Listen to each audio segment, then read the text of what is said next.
Just ahead to the left of the roundabout is Loggerheads Yard. A loggerhead is a figure or statue on the front of a ship. Some ships found to be involved in smuggling would be broken up and their loggerheads put on display to put others off smuggling.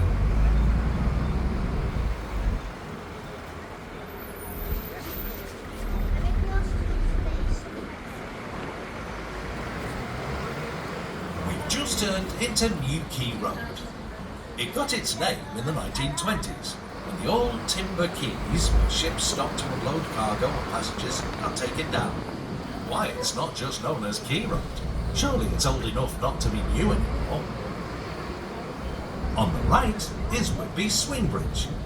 This one was opened in 1909, but the original one was opened in 1835. Boats can request it to be open 2 hours either side of high tide.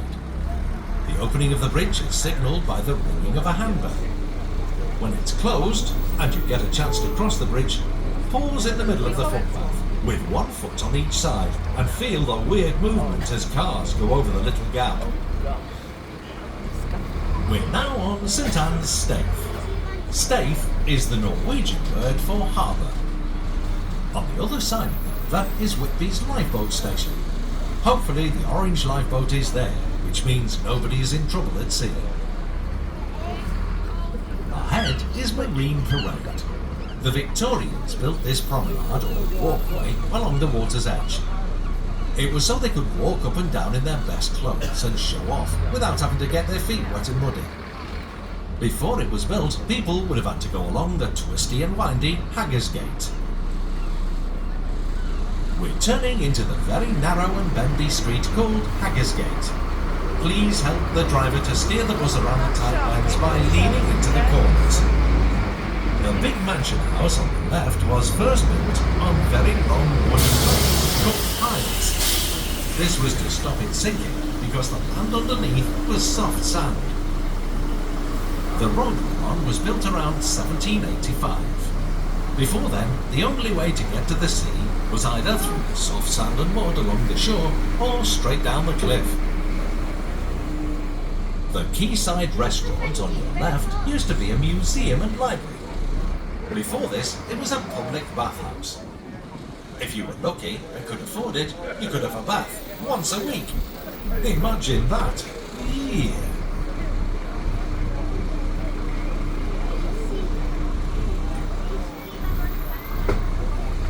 The white building on the left used to be the pilot's office. A harbour pilot helped ships through the harbour. The bay windows gave him an excellent view of all boats. It's now the famous Magpie Cafe. During the summer, people queue for hours to have a meal in there. In the past, it used to stink of fish here because fishermen unloaded their catch at the fish quay opposite.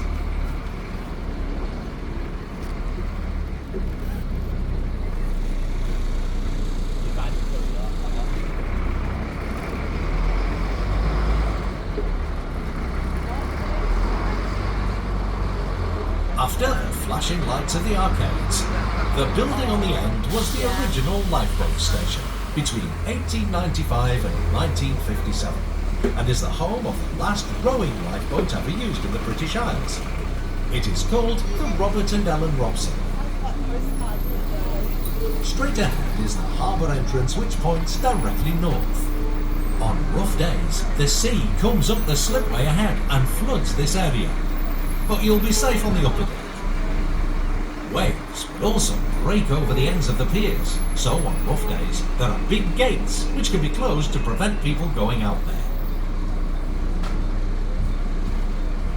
Whitby has the only natural harbour along 100 miles of coast and has been known as a place of safety for sailors for hundreds of years.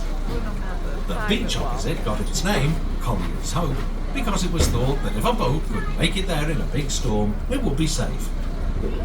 A scene in the Dracula book and film is based on a real event which happened in Whitby. A Russian ship runs aground on Collier's Hope with the captain dead. Life, a Russian ship did run aground on Collier's Hope, but the captain wasn't dead, he was just very drunk.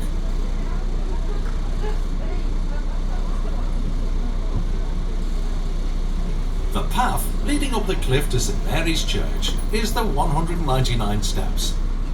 The road running along the cliff towards the sea is Henrietta Street. It used to stretch.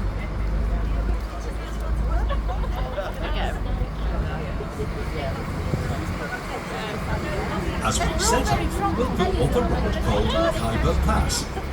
It was built in 1848 by the railway king George Hudson. When the whaling industry ended in the early 1800s, Hudson planned to turn Whitby into a seaside resort. He bought the land at the top of the cliff and built hotels, including the Royal. The Kaiba Pass was used to transport building materials up the hill from the port. When the building work was finished, it provided good routes down to the town for the holidaymakers staying at the hotels. Very nice.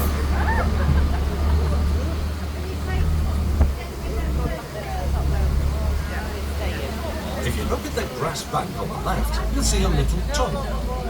Hudson's Folly is a miniature railway tunnel built by George Hudson, just so he could leave his mark on Whitby. No trains have ever used it, but it's really good for making ghostly noises and echoes in. Coming up on the left is the only house on the Kaiba Pass, called Strenshaw, which is what Whitby was known as from AD 657. The Vikings arrived in AD 867 and didn't like the name. They renamed it Whitby, which is an Old Norse word for white very settlement. nice. Look at here. Amazing. Wow. Lewis Carroll, Amazing. the author of Alice in Wonderland and Alice Through the Looking Glass, stayed at the La Rosa Hotel on the left when on holiday. Apparently, he wrote the very famous poem, The Walrus and the Carpenter, while sitting on the beach of Whitby. We're now approaching the Royal Hotel. From here, there are very impressive views of the harbour, the Abbey ruins, and out to sea. Also, on the corner are a set of real whalebones and a statue of the famous Captain Cook. On the right, the archway is made out of the jawbone of a bowhead whale. The bowhead whale can grow Very to twice nice. as long as this bust and weigh up to 7 times as much. It also holds the Guinness World Record for the largest mouth in the world, which can measure 5 metres long, 4 metres high and 2.5 metres wide. Its tongue can weigh the same as a small car. A little further on is the statue of the famous explorer, Captain James Cook. He didn't have a spaceship like Captain James Kirk in Star Trek, but he did build 4 sailing ships in Whitby, which he used to discover faraway places like Australia and New Zealand. His statue is actually facing these faraway places, rather than pointing directly out to sea.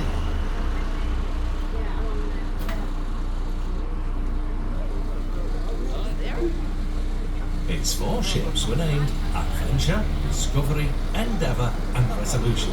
They had flat bottoms, which made them ideal for exploring unknown places without the fear of getting stuck in shallow water. If you're looking and the sun is out all day during the summer, Whitby is one of the very few places you can see the sun rise and then set in the sea. A very long day, but worth it. Just so that you all know, we're The going up to the large Abbey, I'll be building taking a on the 40-minute left is the break, Royal okay? Hotel. If It you was want to built come around straight back down, there will be 1840 another for bus up there. Setting off about £3,000. 10 minutes after we The get author there. of the very famous vampire book, Dracula, Good was job. inspired to write when he stayed at the Royal Hotel in the 1890s. 5 metres long, 4 metres high and 2.5 metres wide.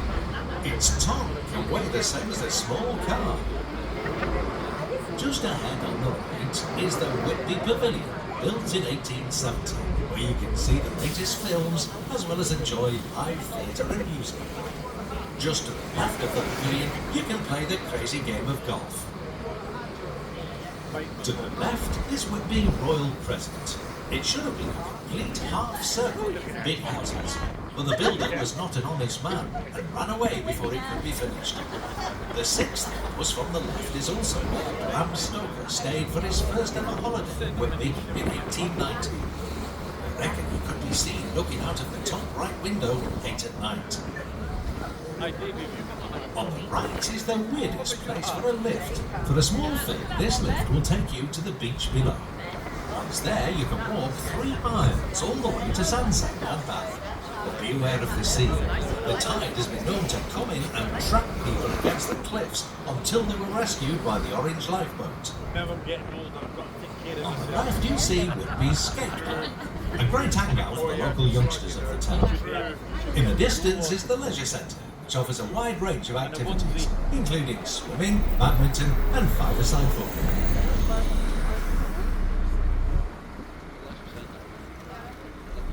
The cliffs ahead are the Kettleness Cliffs, which between 1727 and 1871 used to be mined.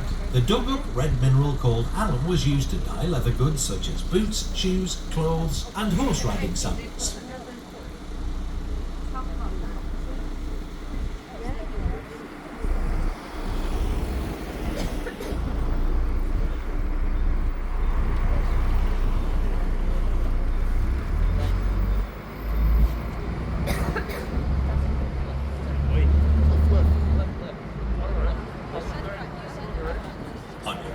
As we turn into Argyle Road, you'll see another large building.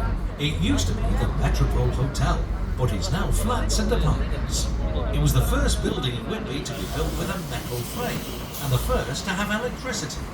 Could you live without electricity? At the far end of the road on the right, you'll see the grandstand of Whitby Town Football. The team has been stuck in the Evo Stick League now for a while. They're also known as the Seasiders. On match days, fans can often be heard chanting, Seasiders! Seasiders!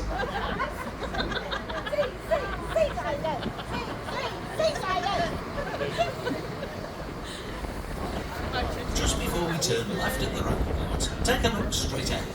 The low red brick building used to be a railway station. Last train stopped there in May 1958. A lot of the disused railway line has been turned into footpaths and cycle tracks. Over the years, the Whitby area has featured in a lot of television and films, including the backdrop to Simply Red's 1985 hit Holding Back the Years, the North Railway in Harry Potter, Saltwick Bay in Shackleton, and Gothland Village as Aidensfield in Heartbeat. Whitby has also had a share of sporting and acting excellence. Lee Johnston, a 3-time Olympic bobslayer, Ashley Life and Richard Jackson both played Premiership football. And more recently, Adam Life plays Yorkshire and England cricket, and Beth Mead plays women's football for Arsenal and England.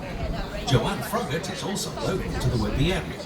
She played Val in the film A Street Cat Named Bob, Anna Bates in the costume drama Downton Abbey, and she also did the voice of Wendy in Bob the Builder.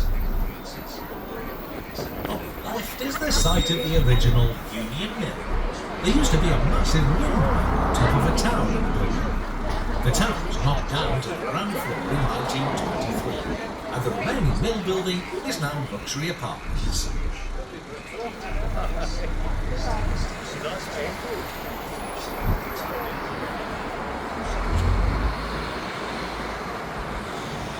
As we go down the roundabout, we'll travel down Chub Hill Road, built in 1886, and on the left is Planet Park. Planet Park is named after Robert Elliott Panet, a much respected man of Whitby who did a lot for charity. He left the park to the people of Whitby in his will, and also gave some of the money to build a museum to keep his art collection. A few years ago, the local council continued his charity work by installing the Children's Playpark for £300,000, 100 times more than the cost of the Royal Hotel we saw earlier. On the left in the bottom corner of the park is a path made up of different colours, which takes you through the Jurassic period 150 to 200 million years ago, including examples of plants and fossils from that era. There's also a life-sized replica of a marine crocodile. Here is an example of a complete marine crocodile that was found at Saltburn near Whitby in 1824. So Whitby can claim another first. We had a Jurassic Park before the film was made. On the right, to the left of our own little house, there's a little road leading to a tunnel, which is an area once known for its sailing. This is where Captain Cook got his sails from for his 4 boats. Can you remember what they were called? As we go prospecting, keep your arms in and your heads down. The low branches have been known to attack people on the upper deck. Prospecting got its name because the residents used to enjoy excellent views of Prospect on Whitby.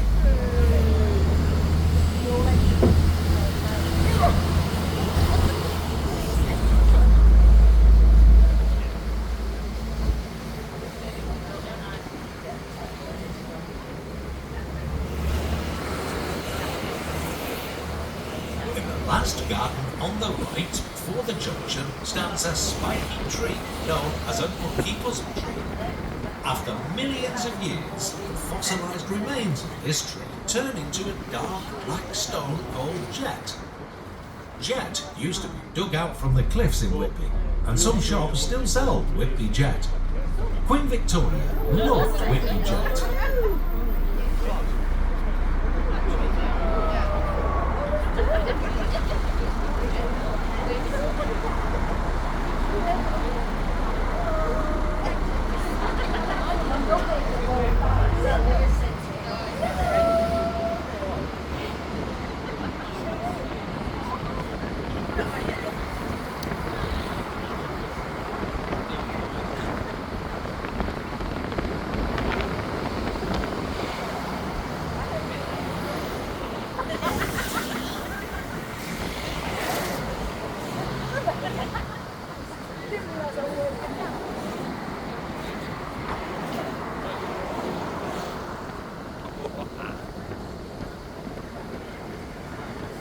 We're soon approaching New Bridge. We still call it New Bridge even though it was built in 1980. How silly is that? Anyway, there's a great view of the town on your left. The harbour in the bottom with the 2 piers pointing directly north.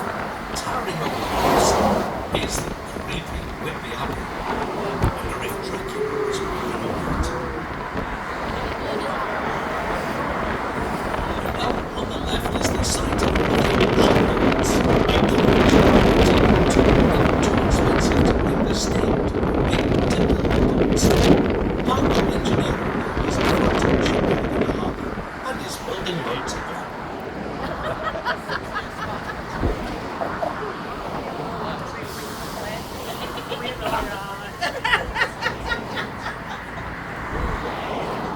turning left into an area that used to be called Gallows Close. Gallows were used to hang criminals by the neck until they were dead. These hangings used to be a public event, and people used to walk miles to come and watch. Some even made a day of it and brought picnics. The bodies would be left hanging to put other people off committing crimes.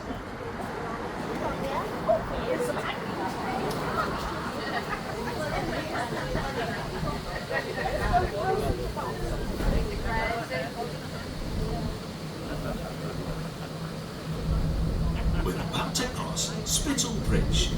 The original bridge is on the left. Spittle is short for hospital. A hospital stood near here from 1109 to 1539 to house patients suffering from the very contagious disease of leprosy. The 2 bridges were used in World War II as air raid shelters.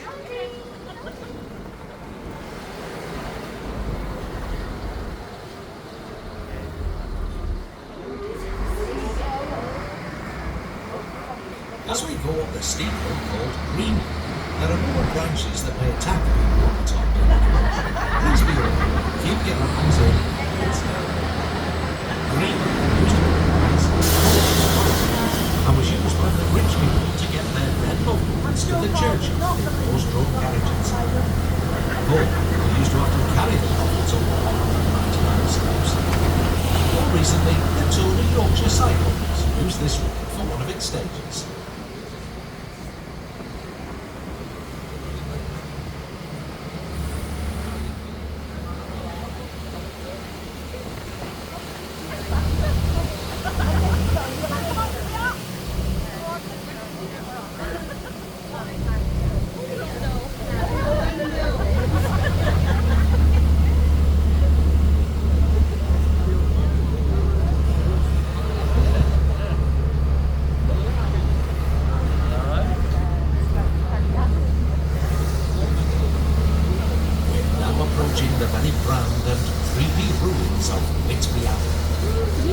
was first a monastery for men and women in AD 657. Lots of religions got together in AD 664 and fixed the date of Easter. It doesn't seem fixed when you think about your school terms. Sometimes Easter is in March and sometimes April. I'll now try to explain, so sit up straight and listen carefully. Ready? Easter is usually celebrated on the first Sunday after the full moon on or after the 21st of March, because it's based on the lunar calendar and not the calendar we use today. Our calendar wasn't invented when this decision was made. The Abbey has done well to still be standing today. It was nearly destroyed by the Vikings around AD 867, rebuilt again around 1070, and improved again in 1220. But in 1539, good old Henry VIII didn't like the church, so virtually got rid of it again. It was then owned by the Cholmondeley family, who built Abbey House next door from the blocks, and then let the Abbey fall apart. It even took direct hits in World War I from guns on German warships, when they used it for target practice. It was then left alone until 1984, when English Heritage restored it to look like it does today. Abbey House is now a Whitby Youth Hostel and a tea room.